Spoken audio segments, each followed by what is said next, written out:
Hi, welcome back to the channel. My name is Steve. Different video for you today.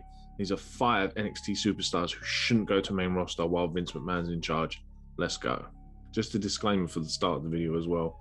I'm not going to include the likes of Tommaso Ciampa, as it's been previously rumoured in dirt sheets that he doesn't want to go to the main roster because if they were to go back to a full-time schedule, he doesn't feel his body could handle the touring dates. So I've not included him on this list. Starting at number 5, we have Leon Ruff. I feel with Leon Ruff's size, he would get lost. I can just see Vince booking him badly. He'd end up being a jobber. He'd probably be currently sitting where the likes of Ricochet and Ali are, be making 205 appearances. It's a shame because he can put on good matches. It's his size that's going to let him down, unfortunately. He's already previously an NXT North American champion. One lost in the shuffle, unfortunately, on main roster. Going into number 4, same reason again, is Kacy Cantonzara. Unfortunately, yeah, Kacy's size, I think, would be the main downfall for her. When she's in a tag team with the likes of Caden Carter, it's a much more believable look for her because she's in a package deal. I feel if you was to put her up against the likes of Shayna Baszler, Charlotte, and especially people like Nia Jax, you put her against Nia Jax, she just looks like someone who should be dominated every match, and I don't feel she'd get the right push that she probably deserves. She'd end up getting Kofi spots in the Rumble, like unique ways, like how Naomi was getting out of eliminations at the Rumble. This is the same thing with Kacy Cantonzara, unfortunately. I just feel she'd be lost in the shuffle due to her size. Number 3, Dexter Loomis. This guy is great. His wrestling is great. It's just his character. He doesn't talk. That's the whole point. He comes off as this kind of serial killer, stalker kind of look. Unfortunately, when you put him on the main roster, the first thing Vince is going to want him to do is talk. It's going to kill the whole appeal and aesthetic of his character. He'd just end up doing stupid stuff, man. It would completely kill the aesthetic for him. He shouldn't be going to main roster while Vince is in charge because, yeah, he'd end up being like Bray Wyatt and his character and mystique would just be destroyed instantly. Like how Bray was when he was losing no DQ matches by DQ to Seth Rollins. He'd just be booked badly. And like I said, it would just kill his whole look and appeal. Number 2, the Gardo del Phantasma. I think the world of Gardo del Phantasma. Their package as a whole is fantastic. Santos Escobar, every week he comes out, he looks like $1 million.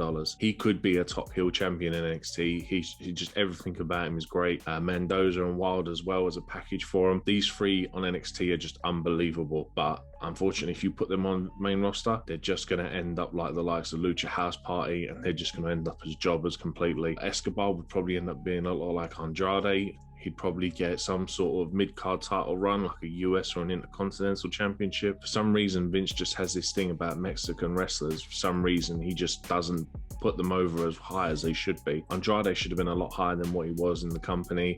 He was a former NXT champion. As you can tell recently, he requested his release because he wasn't being used to the best of his abilities. And the same thing would be with Gardo del Phantasma. Their whole package and appeal is great, but with Vince McMahon in charge, these guys would just not be booked properly. And number 1 for me, Johnny Gargano. Mr. NXT, Mr. Takeover, Johnny Wrestling should never go to main roster while Vince McMahon is in charge. He will be ruined. Johnny's in-ring ability is one of the best NXT has ever seen. If he went to main roster, it's just unbelievable how he would get ruined because of his size and stature. He would never be in that main event scene where he deserves to be. He would be in places like where The Miz is at the minute. And no disrespect to The Miz. The Miz isn't as good as a wrestler as Johnny Gargano. But that same Miz TV sort of middle of the show promos is exactly where they'd be putting Johnny. It would be the worst thing they could probably ever do for Johnny, sticking him on the main roster.